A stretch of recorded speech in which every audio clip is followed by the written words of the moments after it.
Hi, I'm Igor and this is a continuation of the lesson about the first move b3. In the previous video we analyzed the main reply, the move e5, and right now I'd like to analyze the second main line, which is the move d5 for black. First of all, I'd like to tell you that this variation often leads to the Queen's Indian defense with a different color. I think you know what I'm talking about. Let's go from the beginning, and now let's imagine the situation for black. You can see Queen's Indian defense, and now we got the same position. So if you play Queen's Indian defense as black, that is just great, because you will get the same position, having white pieces and having an extra tempo.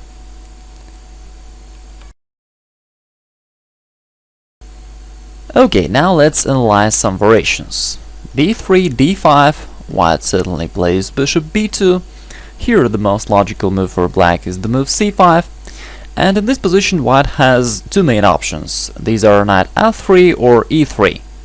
I think that e3 is a little bit more precise here. The first argument, if you go knight f3 here, black can play bishop g4 in some variations in the future.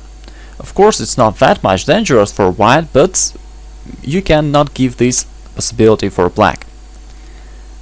Another argument is that after e3 and the next logical move knight c6, here you have the powerful move bishop b5. Of course you can play knight f3 here, but bishop b5 here is a bit better because you place the bishop on the very important square. You can see that your dark squared bishop controls some important squares in the center, the d4 square and the e5 squares. And by playing bishop b5 and by neutralizing the black's knight, you're increasing your control over these important central squares. That's why it's so important to have the bishop there, and that's why you should play bishop b5 creating a pin always when it's possible. For example, here, if you play knight f3, black can prevent this pin by playing a6. That's why it's more important for white to play bishop b5 right away. Okay, black will do something, it doesn't matter, let's say bishop d7, you will play knight f3, all your next moves are standard. White has here the very simple but very effective plan. Knight f6, castling, e6, and now you take the knight on the c6 and place your knight on the e5. This was an idea of an exchange on the c6 square. Now you're threatening to take on the c6 and to break the black's pawn structure. That's why black will probably play rook c8 or queen c7. And you continue your plan. You're playing d3, preparing knight bd2, just knight b1 to d2. You don't want to place your knight on the c3 because this will close the diagonal for your bishop. And for the same reason you don't want to play d4, because in this case your pawn on the d4 will close the diagonal for your bishop. That's why you play d3 and then knight d2. And after castling you play f4, and this is the correct setup of your pieces here. This is a well-known scheme. It was played by Alekhine and Lasker many years ago, but again it's very simple and very effective for you. What is the general idea? You have the bishop on the b2 looking at the black's king side. Your knight on the e5 also controls a lot of important squares in the center and on the king side. Also, this knight on the e5 is blockading the black's position, and it makes it difficult for black to bring his pieces to the king side. While you have a few standard maneuvers, how can you transfer your heavy pieces closer to the black's king? You can play queen f3 and then queen g3, or maybe queen h3. Also you can bring the queen there through the e1 square, queen e1 and queen g3. You can use the same maneuver for the rook. You can play rook f3 and then transfer the rook somewhere on the king side. So you have a lot of possibilities how to bring the pieces there, while for black it's quite difficult to find a way how to use his queenside pieces on the king side. So this is your plan, and you will create this setup of your pieces In any case, it doesn't matter what black will do, you will make these moves and you will develop an attack on the king side.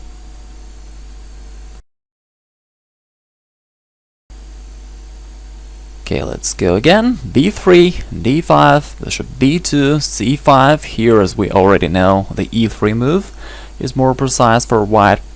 And in this situation, black will probably try to avoid of the previous variation somehow, because the previous situation really is quite favorable for white. That's why after e3, black may try the move a6, which is quite logical, preventing the move bishop b5. Now you play knight f3, and black plays knight c6. Once again, I can repeat that this is a Queen's Indian defense with a different color and with an extra tempo. In the Queen's Indian, black plays d5 in the same situation, and here you should go d4 as well. After c takes d4, you will take by the knight. Of course, you can take by the pawn, but it's not that good because it will close your bishop. So you will take by the knight, and then everything is quite simple. You will play bishop e2, you will make castling, and then you will probably play c4, knight c3, all the standard moves. Quite often here white takes on the c6, and then plays c4 and knight c3. In the future you will place your rooks on the d1 and on the c1, and will put pressure on the black's central pawns. Well, of course, I'm not saying that white has an advantage here, the position is approximately equal, but anyway, I think that practically it's a little bit simpler to play it for white, because you have a clear plan to play knight c3, castling, queen c2, rook c1, rook d1, everything is simple for you, while black needs to think and needs to compose a plan.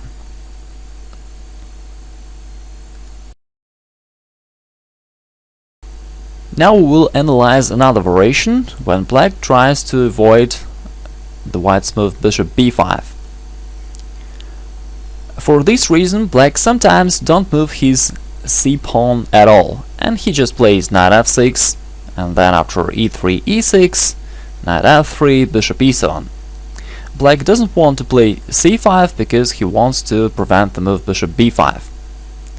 In this situation, of course, bishop b5 makes no sense here, and that's why you will choose another plan. You will play c4. Black will probably castle, and you go knight c3. What is your idea? Of course, if black takes on the c4, it's good for you. You will develop your bishop with a tempo by recapturing bishop takes c4. Probably black will go c5, which seems the most logical here. And after that you will take there on the d5, and after e takes you go d4, and this is your plan. You want to create an isolated pawn on the d5 and attack it in the middle game. Again, this plan is very simple and very effective. Your next moves are bishop e2, castling, rook c1. For example, knight c6,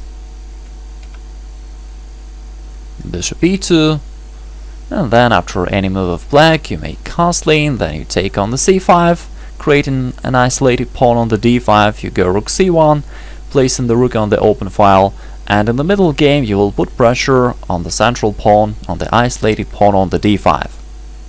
This is the main idea behind the move c4, and if you can't realize the plan with the move bishop b5, you should turn to this plan.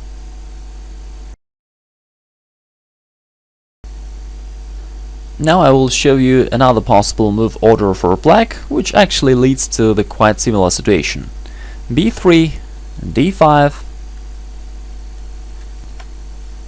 bishop b2, c5, e3, and here black can play knight f6. The black's idea is still the same, he doesn't want to play knight c6, assuming that you will reply bishop b5.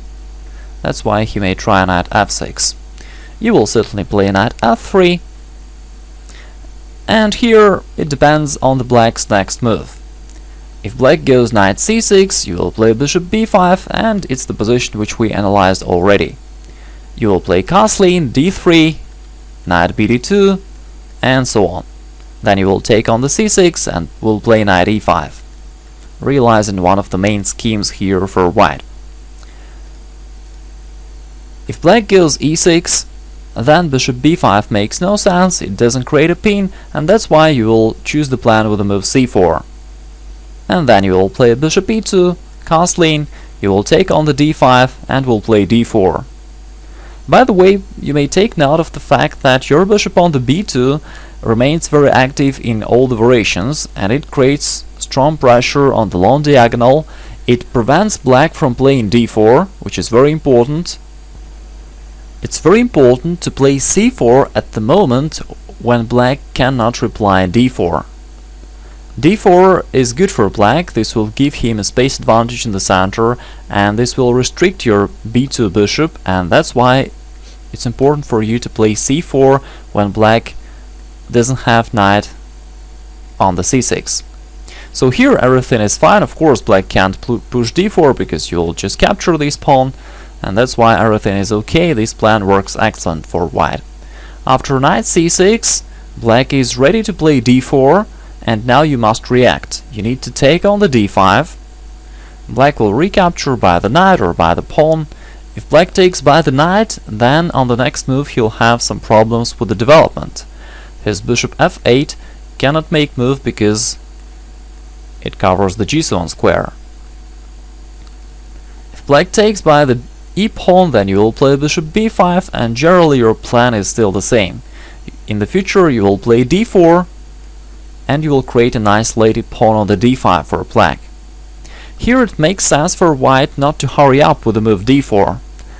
If you play it right now, black can take, after bishop d7 for instance. If you play it right now, black can take, and then he will make bishop b4 check, creating some troubles for you. That's why it's better for white to make castling first, and only then you will go d4, get in the same situation.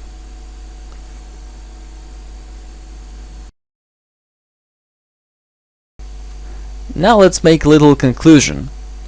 In any case, doesn't matter what black do, you play b3, then you play bishop b2, then you play e3, and after that you have two main plans. The one plan is with the move bishop b5. This plan is possible in case of knight c6. If this plan doesn't work for some reasons, for example black goes a6 or black doesn't play knight c6, in this case you will use the plan with the move c4, creating an isolated pawn on the d5. You have only two plans, and it's totally clear when you should use one of them and when you should use another. Okay, I hope that everything is clear here, and now let's analyze another variation.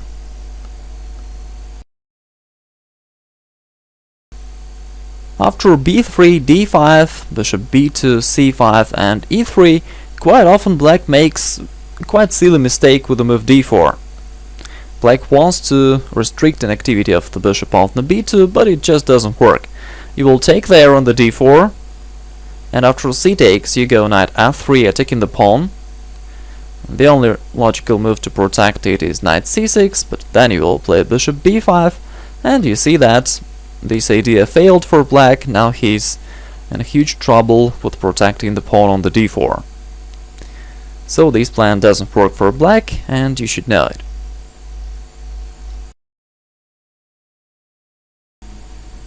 I have showed you two main variations. These are the moves e5 and d5. Really, in 90% of situations, black will choose one of these two moves. Another alternative is the move c5, so let's spend a little time on this move also. Bishop b2 and knight c6. In this position, I recommend that you start from knight f3. As you know, in such positions you have two major possibilities, e3 or knight f3. In the previous positions I've told you that e3 is more precise because it allows you to go bishop b5 afterwards. But in this position, knight f3 move is better because it prevents the move e5.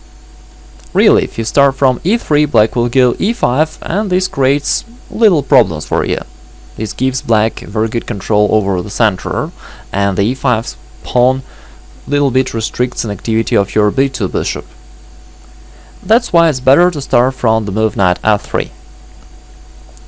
Okay, what can black do here? Of course, d5 isn't a problem for you at all. You will go e3, and it's the transposition to the variations which we analyzed previously. You will then go bishop b5 on the next move, get in a good position. Instead of d5, black may try to play d6, insisting on playing e5 on the next turn. In this position, white has various possibilities, but my advice is to play d4. This move has a few good arguments. First of all, it helps you to fight in the center, and it gives you a good control over the central squares, and it prevents black from playing e5, and also it threatens to push d5, pushing away the black's knight. That's why black nearly has to capture the pawn. You will take by the knight. Black probably goes e5. You take on the c6, certainly you don't want to retreat. B takes. In this position, black has two pawns in the center, but you will put pressure on his center by your pieces, and this is your main plan for the middle game. So here you go g3 and then bishop g2. Right now the bishop is attacking the pawn on the c6, and both of your bishops are making a very good job controlling a lot of squares. Well, they control nearly the whole board, and they put strong pressure on the black central pawns.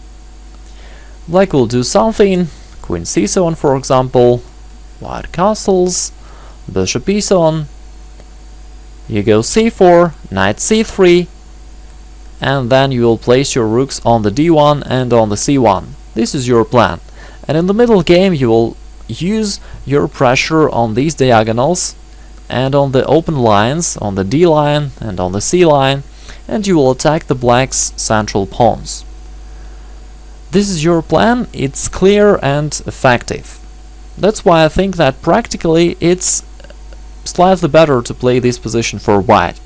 At least you have a clear plan, while black has to think what to do.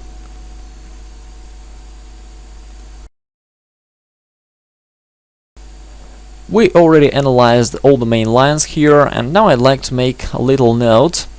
In the variation b3, if black tries to close the diagonal for your bishop in any way, if he goes e5 and then d6 or f6 or anything else, you should break his pawn structure and you should play d4.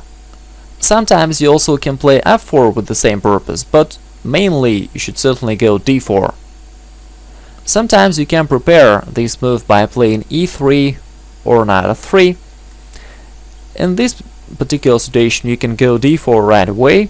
That's great, you will attack the black center, and you're making your bishop on the b2 active again. If black goes e4, you can disrupt his pawns by playing d5.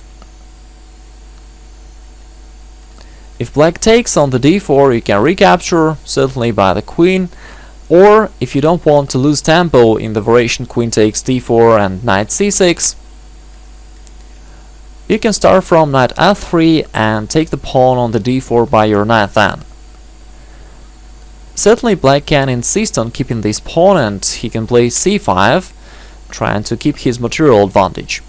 But in this case, you will play a gambit line c3, d takes, knight takes c3, and you're leading in development while black has a lot of weaknesses. So I think that this position is much better for white. You will then play e4, then bishop c4, and you will attack black on the central files. And the similar idea with the sacrifice of the pawn on the d4 works not only in this position but in other similar situations as well. Okay, this is all that I wanted to say for you here. Now you know all the main variations in the line b3. A lot of this information is taken from my own practice, so this will be a novelty for your opponents. Try to play it in your games and let me know about your results in your comments on my blog. I wish you success and have a nice day. Goodbye.